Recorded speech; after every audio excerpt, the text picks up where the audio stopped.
welcome back to the Voice of Ukraine. I want to start off by thanking each and every one of you for being here, and especially to all our paid subscribers who are helping us keep this platform alive.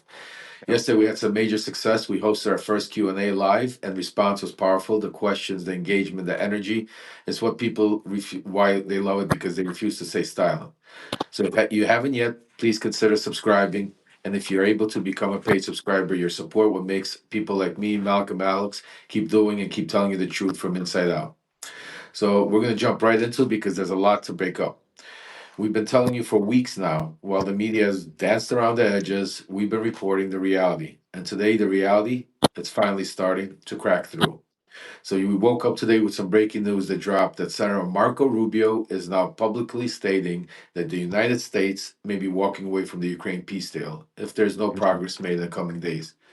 I want that to sink in for a second because for the past few weeks we've been writing about it, talking about it. There's a reason why, because it was never peace talks. It was all optics because of what was going on behind the scenes. If you remember, Trump promised you that he could end this war in 24 hours. We told you it's never going to happen. His team has been pushing a backroom deal through figures like Stephen Witkoff, and now it's all falling apart. They're walking away because Ukraine isn't caving to the pressure. Zelensky isn't playing ball anymore. And speaking of Zelensky, he just said exactly what we've been telling you all along. He called out Stephen Witkoff directly, accusing him of pushing Russian points, of echoing Moscow's agenda in the middle of the so called peace talks. Remember, folks, we've been talking about, telling you knew about while the media has been hiding it and trying to put something else on. We've been telling you from day one. Remember, Witkoff, it's not just some real estate guy. He's connected to Len Blavatnik, Mikhail Friedman, Viktor Vexelbar. These are Kremlin-linked oligarchs with long histories of laundering influence, cash across borders. These aren't coincidence, folks. This is an orchestrated network trying to divide Ukraine under the guise of diplomacy. Really? And then you want to talk about the so-called mineral deal that they're pushing? I told you from day one, it's a sham. It's a way to lock Ukraine into financial dependency, giving access to rare earth, lithium, and energy reserves while offering no real guarantees of sovereignty, no real peace. Like I said, all optics. But here's what no one wants to talk about, and we're going to talk about it today. We're going to talk about why Vladimir Putin can't end the war in Ukraine, even if he wanted to. It's not about strategy anymore, folks. This is all about survival. I'm going to tell you some things and we're going to discuss. Over 700,000 Russian soldiers have served in Ukraine. Many would be coming back home traumatized, injured, radicalized, and angry. These men are broken and dangerous, and Putin has no system to absorb them. No jobs, no care, no plan. And then the Russian economy. It's been completely restructured around war. Entire regions depend on military contracts. Factories have switched to weapons productions. Shut down the war, and you shut down the state's economic engine. Think about that. And then we go to politically. This war has become Putin's most powerful weapon. He's using it to silence dissent, jail opposition, and control the narrative. Anyone, I mean anyone who questions him is labeled a traitor. Does that sound familiar? Really? Because Trump is trying to do the same thing here, folks, right here in the United States.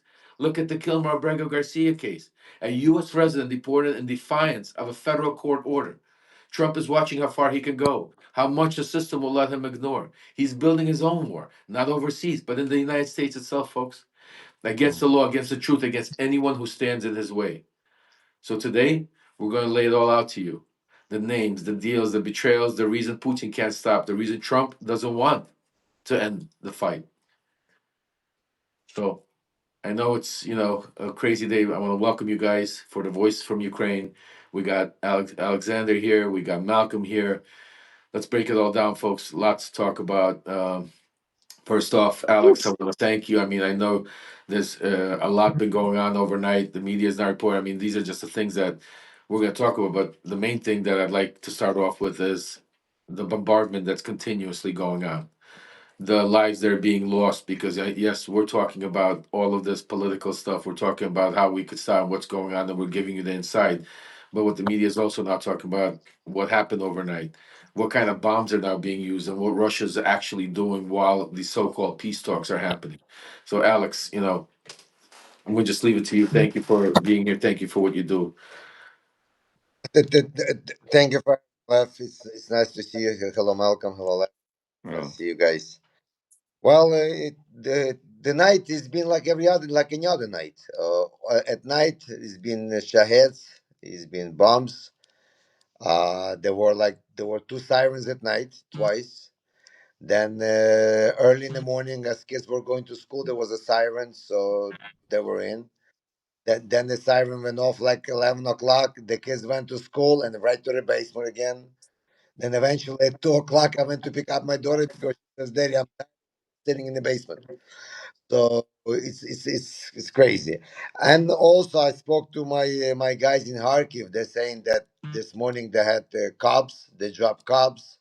They dropped a cassette ballistic missile And with the just for a second, cassette. to stop you, Alex. Later, after Alex is done, Malcolm, maybe you could jump in and give everybody an idea of what type of bomb, what because Right. Alex is saying it. You could break it down, what the artillery, what artillery is being used, and how they're upgrading. Oh Go yeah. ahead, Alex. Sorry to interrupt you, but we want to give the audience make sure they understand everything that's happening. So continue, then Malcolm will jump in and break Yeah, it down. Good. yeah. Anyway, that's as far as the attacks. As far as them, also, I watched the Russian state media said that yesterday officially the ceasefire was over.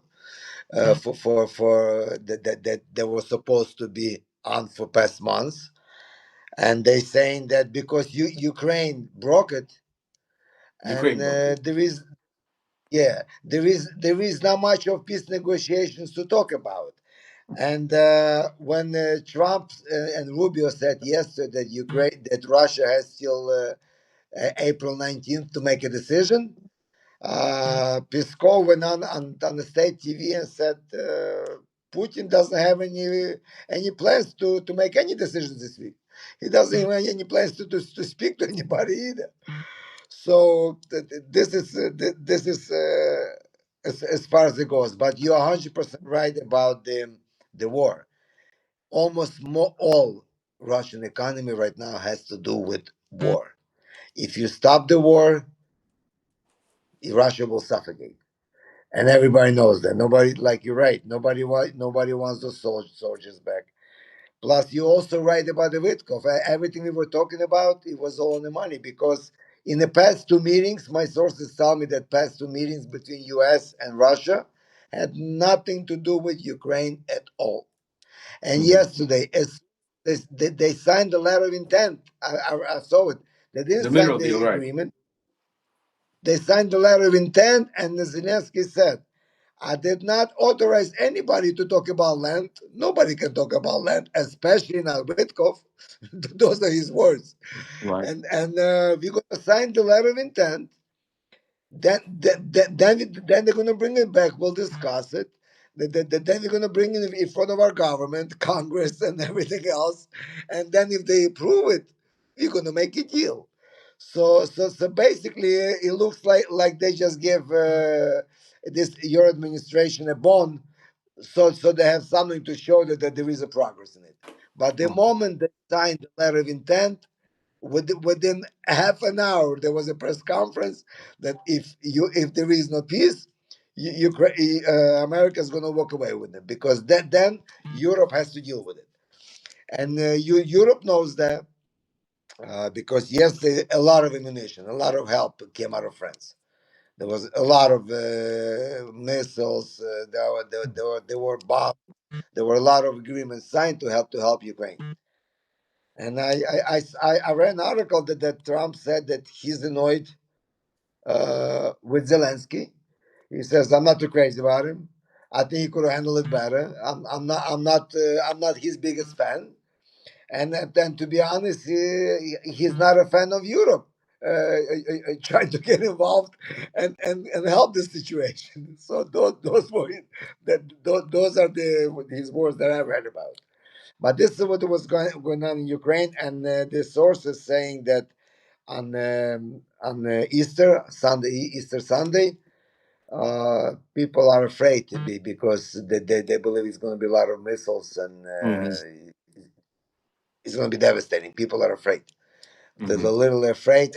They're already over here making notice because on Easter people gather at church with a lot of people. When the priest comes out and Quran and all, people are afraid of that because and the government is saying that be careful with gatherings because it could be dangerous.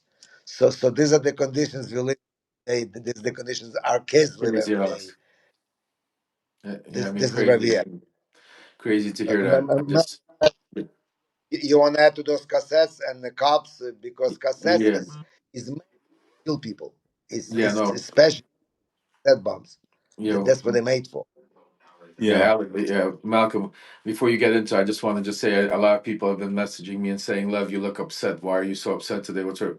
I need you people to understand. This is not a joke. This is so No. serious because not only am I upset what's happening in Ukraine, but it's a prelude what's happening here in the United States. You need to open up your eyes. You need to see what's happening because Trump is following the playbook of what Putin is doing there in just a different way. This case that's happening, that Trump is defying the Supreme Court and happening where he's actually going after our rights and trying to now talk about homegrown US citizen. It's the same thing that Vladimir Putin is doing there, just through a different process.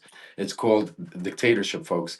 And that's why I'm upset because we're playing on our own eyes and we'll try and figure out how we could stand for it and make sure that we could protect ourselves against this tyrant. So, Yeah. I'm sorry that I'm not my happy-go-lucky self today because right now with all the stuff that's happening and the stuff that I'm hearing behind the scenes, there's nothing to be happy about. Right now, we need to more than ever stand together, unite. More than ever, you need to support people like Malcolm, like Alex, like independent journalists, like my son Aaron out there that does the work, like the Midas guys and absolutely guys like me and Michael who are actually calling who are actually on the line that every day we could get a phone call or a knock at the door because Donald Trump we're actually insiders and talking about things that he definitely doesn't want to hear and shut up. So that's why I'm upset and I apologize, but it's very serious. Malcolm, take it away. Yeah. Tell me what you feel. I mean, how Well, and talk about the weapons and all. Go ahead, Malcolm. yeah. First, let's talk about what's going on out in the east in Kharkiv. You guys know I lived there for almost a year. My battalion is there. Our headquarters is there. All of our safe houses are in the Kupiansk line, where they're still engaged in combat. We even have guys deployed as far south, well, south. So, um, and every day I'm getting equipment requirements and requests. So the battle is still on. The battlefront is 1,100 kilometers long. There is no let up. And I find it hilarious that the Russians are saying they're going to stop their ceasefire because Ukraine didn't adhere to a ceasefire. There never was a ceasefire. Russian ceasefire is you stop firing and we kill you with as much fire as we can get. And it's also a sign that Russia is losing, that Russian forces are still taking inordinate amount of casualties, that they're pushing this propaganda line. So Kharkiv has been hit with ballistic missiles, like Sumy last week. Sumy was hit with an Iskander missile. I have been literally under an Iskander missile, and let me tell you something. The only reason I'm alive, and I was in a underground bunker, two stories under, is because the missile blew up as it was coming down, and the warhead failed to explode. The rest of it hit my street, and it is something. Okay, it's like being in an earthquake. And if the main warhead charge had fallen, it would have knocked down 3 or 4 apartment buildings on top of us. In Kharkiv, we saw a video the other day of Russia is using these glide bombs. They're very large bombs, up to 1,000 pounds, and they put these little winglet kits on them, and they can drop them at a great distance, and they'll glide into there. And there's a video of an apartment building on the north side of Kharkiv being struck by this because they believed it was I guess they thought it was a Ukrainian position, and blew the top 3 stories off of this building in a very dramatic way. Cassettes, these are cluster munitions. The Russians shoot these things all the time. And let me tell you something. Okay, you've ever been in a 4th of July, no, a Chinese parade where people are shooting off firecrackers? Just imagine those firecrackers are grapefruit size and are sending out thousands of pieces of hot molten metal in every direction to kill and wound everybody out there. Kharkiv, I have no idea how that city has endured. And it's endured a lot. I've taken direct artillery bombardments, multiple rocket launch bombardments, large caliber naval guns, all sorts of crazy things, cluster munitions, airdropped bombs, whatever Russia has in its inventory, it's using on these border cities like Sumy and Kharkiv because they're mad. They can't take it. I mean, they were in Kharkiv when the beginning of the war. They had taken over half the city. They got into downtown, past the zoo, and the Ukrainians beat them all the way back to the Russian border twice already. And so, out of their frustration, they also hit Kupiansk, a city that I helped liberate, right? And hit that with large caliber bombs yesterday. Out of frustration, the places they're hitting are just civilian areas. They rarely aim at military targets, because it's easier to report into Putin. The next day, we hit Kharkiv, we hit Kupiansk, we hit, Izium, we hit all these other towns and cities, and he likes the death reports, like the hitting the city of Sumy. But then we have on the other side Donald Trump and the United States. All right, in Donald Trump's name, the United States is about to become a full ally of Russia. That is why Marco Rubio has announced that there is no progress on ending the war. Trump got his talking points, and now Witkoff has been dropping the hints for weeks now of what's about to happen. We are about to partner with Russia economically. Yep. The United States, Donald Trump and the United States in his name are going to end sanctions against Russia because we're talking hundreds of billions. It should make you sick. I saw that comment. I saw Hundreds it of once too. billions of dollars that are frozen in Russia of oligarch money, right? This is why you guys have guys like Dmitriev who are being sent as representatives to the United States. These people were the people that rigged the 2016 election, and they're Yep. now being sent as representatives to Trump because Trump knows he likes these criminals. And so the We've been United together States since is 2016, all of them. right, Jared, all of them. Dmitry, Wick, and people don't know Witkoff was there behind the scenes back in 2016, 17, which we'll get to. Go Yeah. ahead, Michael. Go ahead. I know, And then I'll just continue. utterly amazing. And so, what's about to happen is when Rubio announces that there is no ability to cease fire, Trump is going to say, this is Ukraine's fault. This is Zelensky's fault. We in Moscow, or in Moscow's name, because all of our talking points have been Russia's talking points. We have been trying to end this to favor Russia, and that we, the United States, are going to enter an economic and political alliance with Russia. I wrote about this in 2016 in Plot to Hack America. And I went on TV. I was one of the first people in the United States, the first in news media to say, this job is to get the United States in alignment with Moscow. Moscow will have Europe, the United States will have the Western Hemisphere, and we will enter an axis of autocrats. And it's now happening. They hinted the other day that Russia should be let back into the G7. I'm sorry. You know what's going to happen when that's announced? It will become the G2 because the other G5 states will not allow this. They will not enter into this partnership with us. And it's the beginning of this. It's a continuation of the smashing of the Western order that has dominated since Normandy. Since we landed at Normandy, that is when we were recalibrating the world for democracy. And now America is about to become a partner with a KGB officer, and America is about to join Moscow. I would be surprised if Trump says, hey, I'm certain within the next month he will cut all military aid to Ukraine, Oh, absolutely. all He even, I intelligence mean, support to Ukraine. just think about Malcolm, and I'm sorry to interrupt you. Zero reporting that Trump, except for a blurb that we seen, that Trump told Zelensky, "I'm not going to sell you weapons. Forget about Right, giving right, right, right. military aid." He said, "I won't Zelensky, sell you weapons." Zelensky, Yep. we talked about that the other day on Michael's Cohen show. Zelensky said, I want to take $10 billion of European Union money. European Union money. I want to go to the United States and Raytheon and buy 10 Patriot missile batteries. They're completely defensive, Patriot batteries, completely defensive.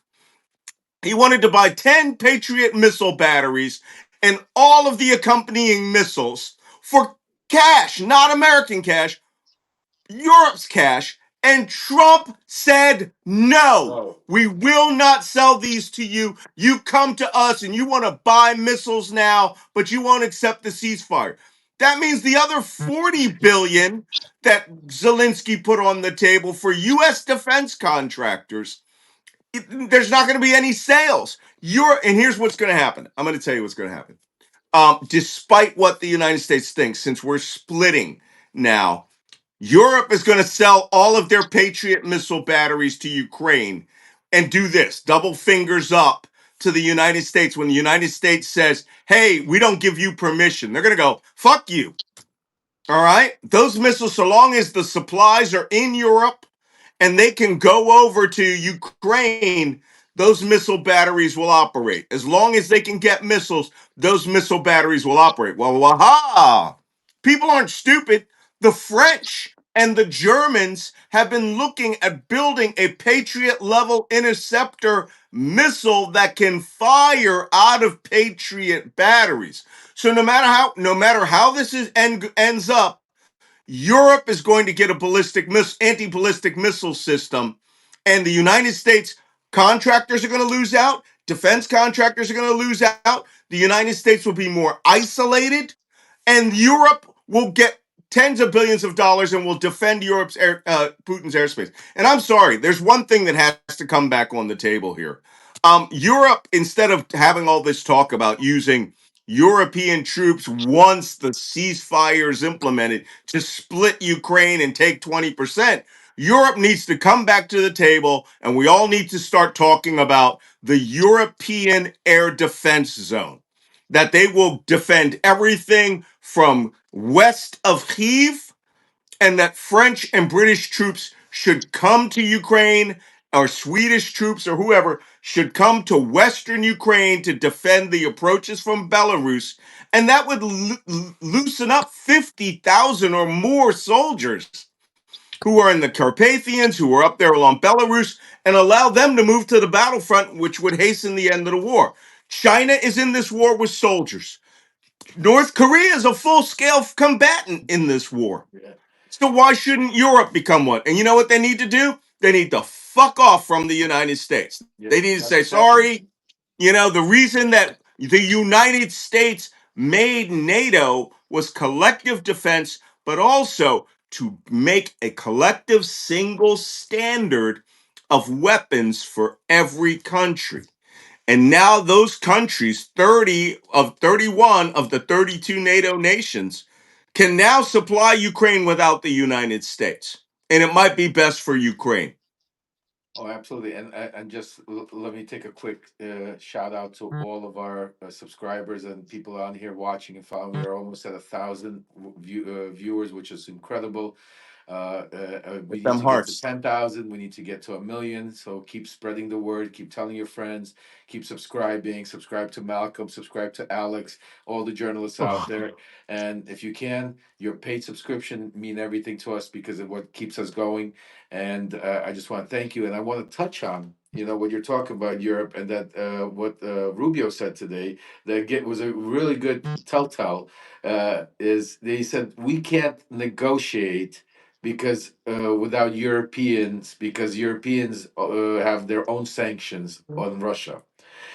So what he's basically saying that we said to the Europe, go screw yourself all this time. We don't need you. We don't. But now they're starting to realize, wait a second, America can release the sanction, but what about the rest of the world? I mean, what? Go ahead, Malcolm. yeah, well, this is an important It point. won't work. That's Not It right. won't work. one US dollar. If the sanctions remain, every US bank doing business with Russia will be sanctioned by Europe, which means you have to choose do business with Russia or be shut out from the entire European Union and all other banking systems connected to the European Union. It's a dilemma that will crush US banking. And of course, the dirty banks will go over, and do it through China and will do it, but the money isn't good enough to suddenly decide you want to that euros mean nothing to you and you're going to exchange that for euros, for rubles. But in Donald Trump's fucking stupid head, it really is. He's desperate to get to Moscow. I'm gonna tell you guys a quick funny story. A year ago, I wrote a TV script for publication. I did it with a major studio, and the scenario was that the president of the Speaker of the House, 8 years from now, is like Don Jr., and they kill a the president and vice president who were a Republican and a Democrat who won the election. And he becomes Speaker of the House, and he gives the State of the Union. And tell me if you've heard this before. At the State of the Union, he says, "We are sick of not sharing the prosperity of the world. So we are announcing a union, an alliance economically with Russia in the East, the United States in the West, and China in Asia. And we will create the sphere of prosperity," which is a takeoff on the Japanese, right? Co-economic prosperity sphere in the Pacific when they invaded fucking everybody. Do you know why they didn't pick up the show? Because it was happening. It was happening. And I they say that, said, I say that to people all the time, that it's even when I wrote happening. my book and my screenplay for for the movie, people said, I mean, it's crazy because if you would have told us a few years ago that this could be reality, we wouldn't even write a show about it because it's so far fetched that this is I wrote happening. this shit in 2017, and it starts with Ukrainian intelligence officers in Moscow after the Russian invasion of Ukraine. That was 2017. I wrote that, and it got as far as Fox Television, and everybody's like, "No, no, we're not talking about politics." And that scenario's crazy. Now, last year it was that scenario's happening too close to reality. We need fantasy. Well, I mean, Nuts. you can't even make this shit up. Can't I make this I shit up. definitely want to talk a little bit, Malcolm, but before we go into, because I want to really talk about a little bit in the show about how what's happening, what Putin is doing in the war, how why the war is not ending, why Correct. what we spoke about, and how it reflects on what's happening here, and what Trump, how he's following in Putin's playbook, basically to do trying to do the same thing, just using the Abreu case instead of the Garcia case, excuse me, instead of what the war in Ukraine. But before we go into that, I want to keep talk about Ukraine a little bit more, Alex. If Yeah, there's yeah. anything else you want to touch on before we start shifting a little bit towards the United States, and how Trump and Putin and how this reflects all of our viewers. Go ahead, break it down. Let's talk about it. Well, I just want to add another. I just saw a ticker that maybe Trump's going to call this in Kharkiv this morning another mistake, because this mistake already has 103 wounded, 8 kids included. Yeah, Already, I guess it's another mistake.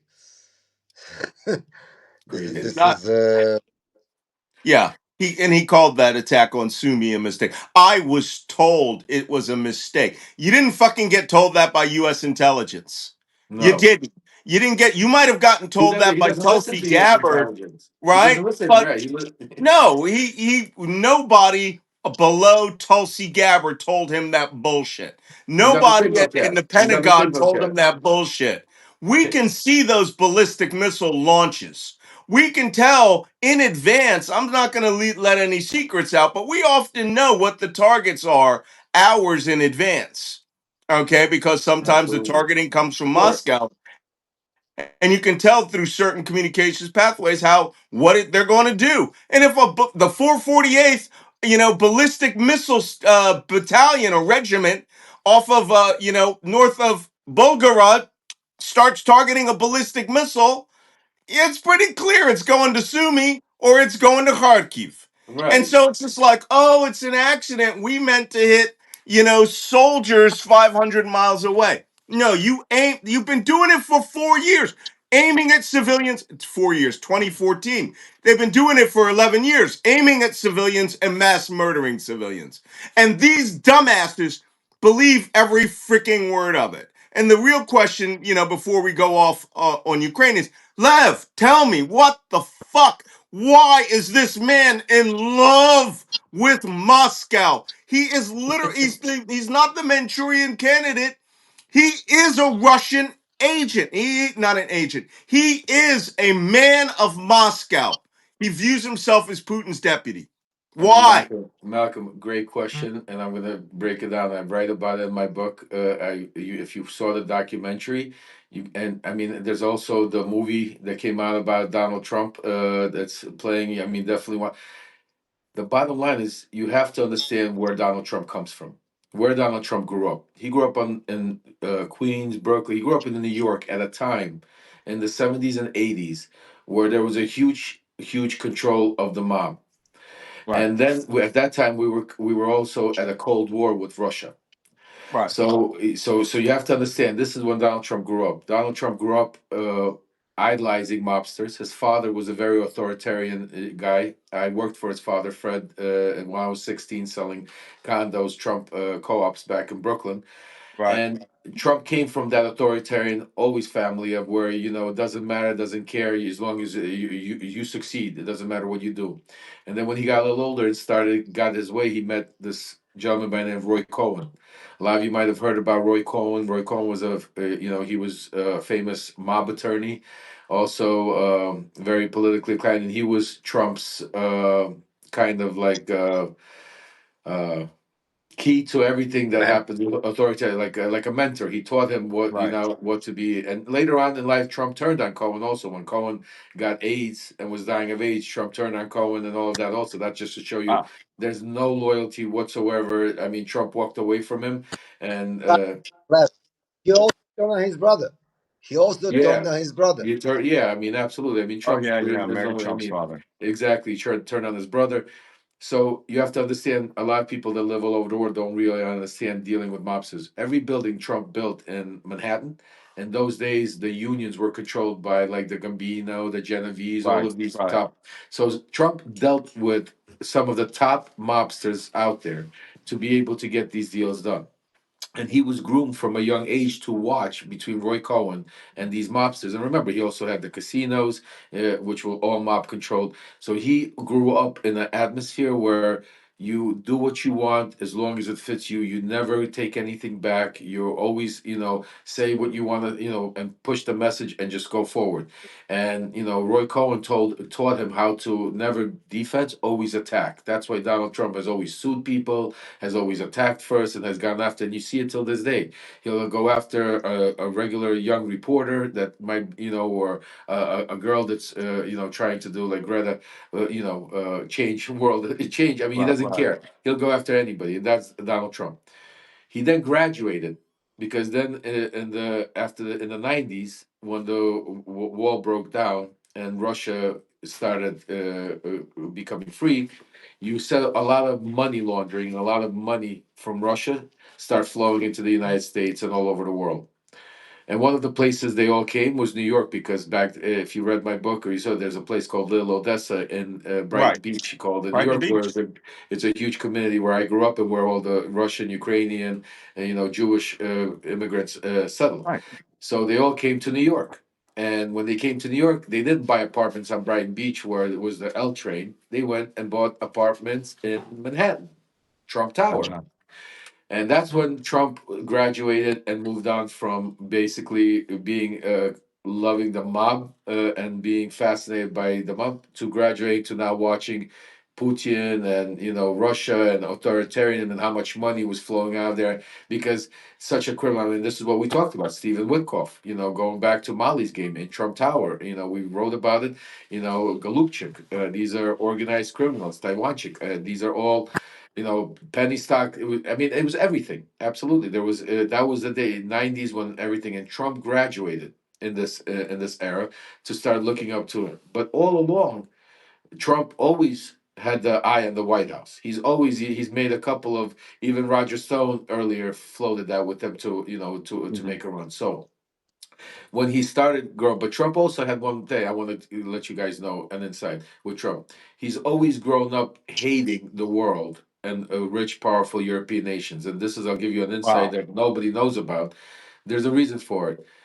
Trump was always shunned by major real money people all over the world. Trump was fake his most of his life, but he faked it here in the United States. We knew him because of the Trump Taj Mahals, the apprentices, but all over the world, he wasn't compared real billionaire, real money guy. So he would always get shunned at places like Davos. He would never Yeah. get invited. And that killed him and that irked him. And that's why now you're seeing a lot of the revenge come from a lot of the things that happened back then when the world basically didn't accept him. It's all with Donald Trump. It's all about revenge. So getting back to it, so during this time, he started his fascination with Russian money, and all of these people that were putting money into it, he started building personal relationships with. Not only him, but Right. Steve Witkoff, Jared Kushner, all of these people you're talking about. Majority of them, Elon Musk, all of them have dealt with Russian oligarchs and Russian money. And this is what it's all about because Russia. That's what Putin did.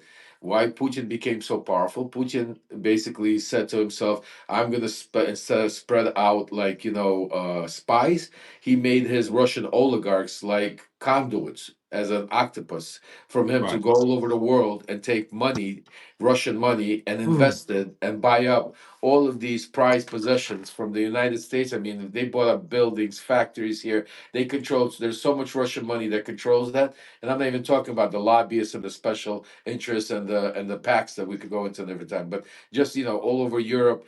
And he did that. And Trump watched that play out. They would come to Trump and buy 20 apartments. He never saw things like that. He would, we were living in a place where if you sold one apartment for $1 million, it was great. These guys would come by 20, 30 at a clip. And he was like, holy shit. Right. That's why the Witkoffs and all of them, that's where the relationships have built over the years.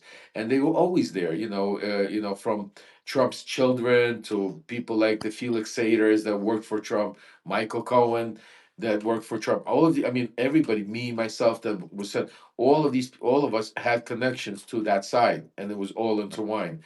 And that's why Trump has always wanted to be the leader, authoritarian, and that's why you see it now. It's all about money, it's all about power, and it's about strength. And that's why he wants to divide the country, the world, basically, not the country. He wants to divide the world where, hey, Putin, you could take Europe and Ukraine and Europe. That's all good for you. China, you could take Taiwan and maybe even we'll give you Japan or Korea. We'll see what happens there. And we're gonna, take over Canada. Maybe we'll go after Mexico next, Greenland, and then you divide the country between three major powerful people. Like he said, he wants to have the meeting. So that's a little background to Donald Trump and Yeah. why Okay.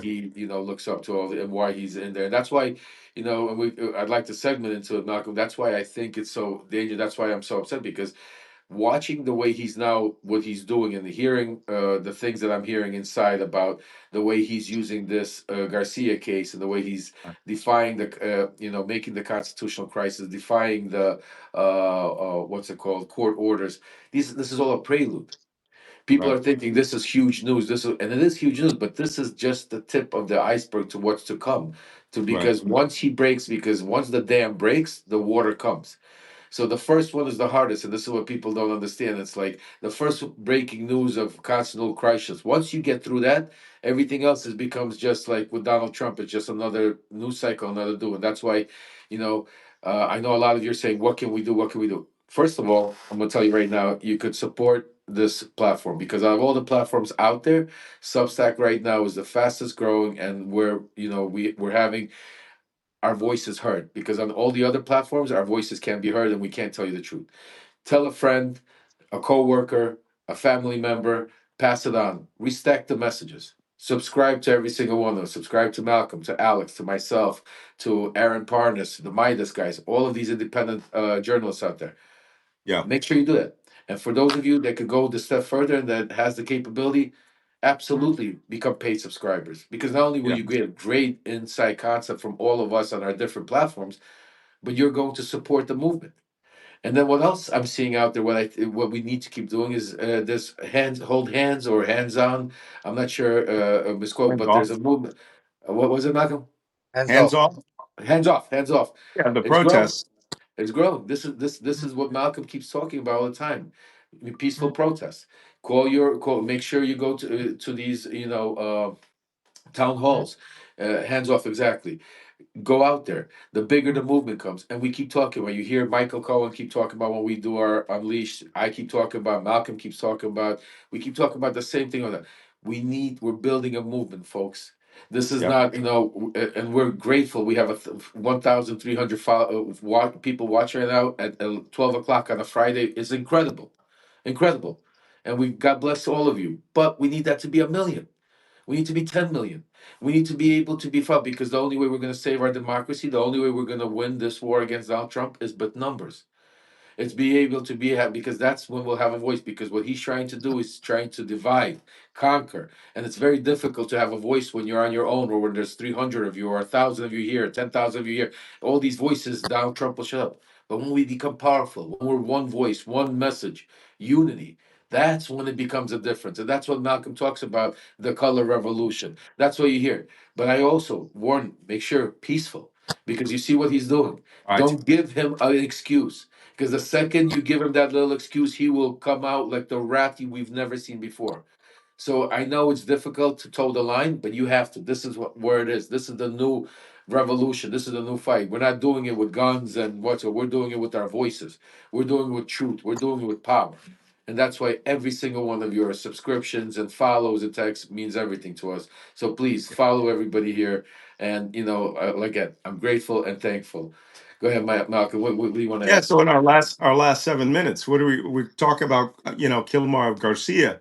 This is Yes. utterly amazing that I've spoken at Auschwitz. I've been to Auschwitz twice.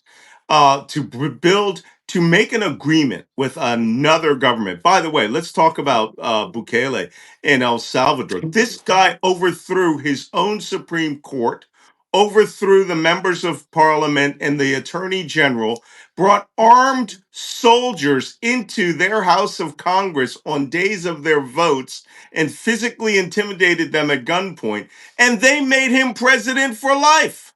Bukele is a president for life. And now for this guy to come out and say, oh, I don't have the power to get somebody out of jail.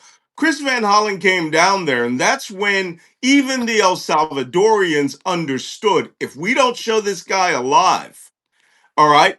It's bigger than that. It's a boycott of right now. El Salvador boycott. No one should ever even think of going down there, buying a product from there, supporting anyone from there who is in favor of that government.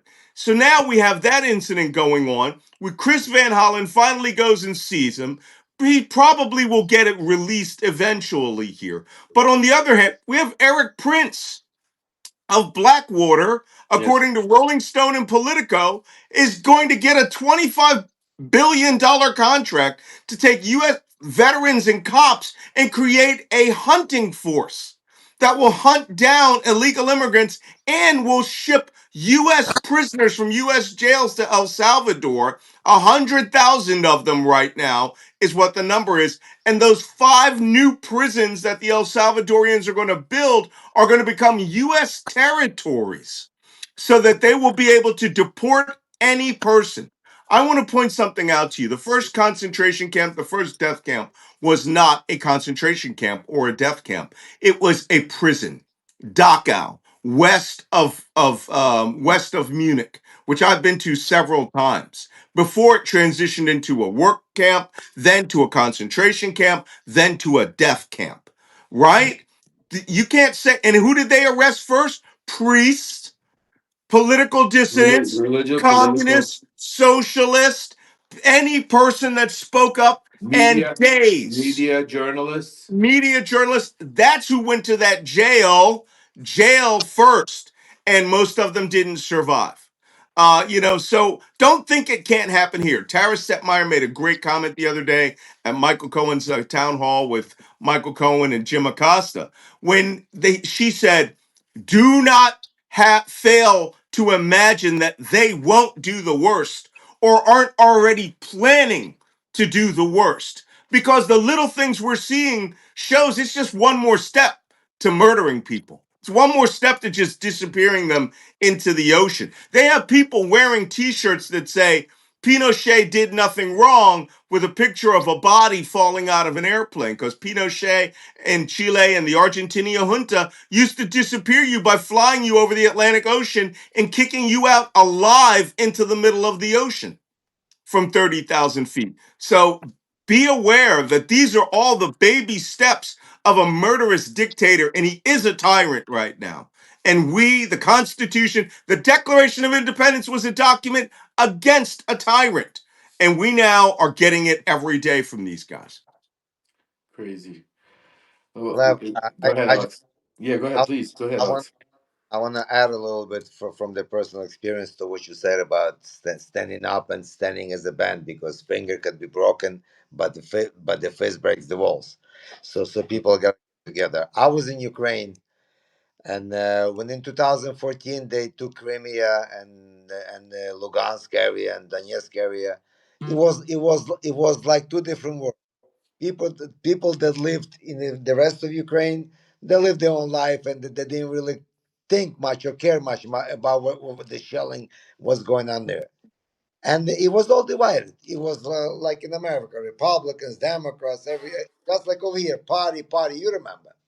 But but when and that's why Russians thought they're going to take Ukraine easy in 3 days. But when the war, when on January, on February 22nd, when the missiles came Mhm, and the whole thing started, I saw people transform. I mhm. saw people. Everybody became brother and sister. A stranger would let stranger into the house to help him to get away from the hard areas, and that is the only reason Ukraine survived. Because if Ukraine did not become as one, if the whole country stood up, Mhm. everybody got up because they knew that it was about to be the end. So when people get up and when people protest, it works. Because That's a great. I'm right now more scared for America than I am for Ukraine. Let me tell you, I That's have people that's say that great. all the time. They go, "Why don't you go back to Ukraine and fight?" And let me tell you, I would right now. My battalion has asked for me. They all the time. I supply snipers. I supply all these teams. You know what? The reason I left was because I could see the Western wall of democracy was crumbling. Ukraine can hold its own. The Ukrainians are strong and adaptive, but the Western wall is falling. Oh, we just lost Oh, them. I think we lost Alex. The connection Well, might be that's a bad sign there. that we're That's a done. sign that we're closing out. But on that sign, I want to say, first of all, thank every single one of you Protest. for watching, subscribing. Hopefully, Alex is okay. It might be just electricity. They shut Yeah. down the electricity sometimes, so maybe they shut it down. I'll update you. I hope everyone's okay. I do want to give you a little, housekeeping. So, Malcolm, also, just so you know, what we're putting together with Alex and some of my contacts behind the scenes is we're gonna do like a marathon, where I'd like for you to come join during the Sure. day. Alex is gonna basically go live and travel from Kiev to Odessa by train, Oh, giving a view of what goes on, how it is visiting. We're gonna go into Odessa where we're gonna go behind the scenes and actually go into places where nobody's gone and show some stuff actually what's happening, talk to people and make sure that I think Alex has asked to send a link. Let me just quickly see if he's sorry guys. Yeah. So we're setting that up, and once we have that ready, we're gonna let you guys know that. okay. Also, I have a letter coming out later today from the Voice of Ukraine. Stay tuned to watch it because you're gonna definitely want to see. I'm gonna break it all down and go more into detail about the things that we didn't get a chance to speak about here. And again, I want to thank every single one of you. Please subscribe to Malcolm, subscribe to Alex, subscribe to Michael Cohen, Aaron Parnas, Midas guys, and all of the independent journalists and the whistleblowers and the people that take chances out there to be able to bring you the information, bring you the news in every different capacity. Some of us break the news, some of us deliver the news, some of us digest it and analyze it for you. But we all are here working very hard to make sure to save our democracy, and we only could do it with your support, your help, and your subscription, and especially for the paid subscribers. A super thank you to you because without you guys, we wouldn't even be able to do this because you keep the Definitely. lights on, and that's most Thank you. important. So thank you, and I want to end off by saying it's Good Friday, with all the bad stuff. Find a little, peace in your end. Easter's coming up. It's going to be we're going to pray that it's going to be a happy, smooth Easter. Hopefully, God will watch over in Ukraine. We'll be stay safe, and we won't have any massacres. And hopefully, we could all enjoy it. And hopefully, Trump doesn't do anything crazy, and the news cycle won't be bad. So we could all be at least take a little time off and spend some time with our families over the holidays. So I want to Malcolm, thank you so much for joining us. Right. And also, before we go, don't forget, Unleashed with me, Malcolm, and Michael, the hottest show on Substack. We're taking it also to YouTube now, and also we're going to be taking it on the road to every city and state out there because it's important. Nobody knows Donald Trump like myself and Michael Cohen, and nobody could bring you and analyze all of this like Malcolm Nance. So the three of us, we laugh. We call it. We have two convicts and a spy. Yeah, Two it's con- true. so it's definitely unleashed. It's uncensored. It's not for your kids. It's rated R. Unrated actually, so definitely leave the kiddies at home. But it's definitely enjoyed. Not only is it fun, but we definitely may take it serious. We bring you the actual behind the scenes, the news that the media is not going to bring you. So again, happy Friday. Wish you a great Easter coming up. We'll be back with you. Malcolm has stuff coming out, so subscribe. He has letters, newsletters coming out. Alex, Michael, I got some stuff coming out to you today. You don't want to miss it. And I think we're going to be going live later on today with some special guests. I'll be announcing it, talking about the what's happened behind the scenes, what this show was, because it was with Donald Trump. I tell you all the time, it's all about optics, optics, optics. It's not actually just like when he sent me to Ukraine to get announce an investigation to the Bidens. It wasn't about a real investigation. It was about the optics of just announcing one. Just like right here, they're doing a peace deal. It's not about an actual peace deal. It's about the optics by a peace deal. Same thing. What happened yesterday? Yes, it was great that we got a chance to see Garcia and the senator, but it was all about optics. Don't let it fool you. I'm going to be breaking more about it. I'm just waiting for some confirmations from sources inside to tell me what really happened and why this. But it was a setup. It was all about optics to make the El Salvador president look good, to make Trump look good, because at the end of the day, they're still using that. They're defying the courts. They're defying our constitution. And stay vigilant, stay sharp, because they're trying to take away our rights as American citizens. So again, on that note, Good Friday, Malcolm. Thank you, my brother. Love you. Stay safe, every one of you. All right. Thank you. God bless you. Take God care. bless You too. America. Slava Ukraine. And Bye. you know, we'll see you soon.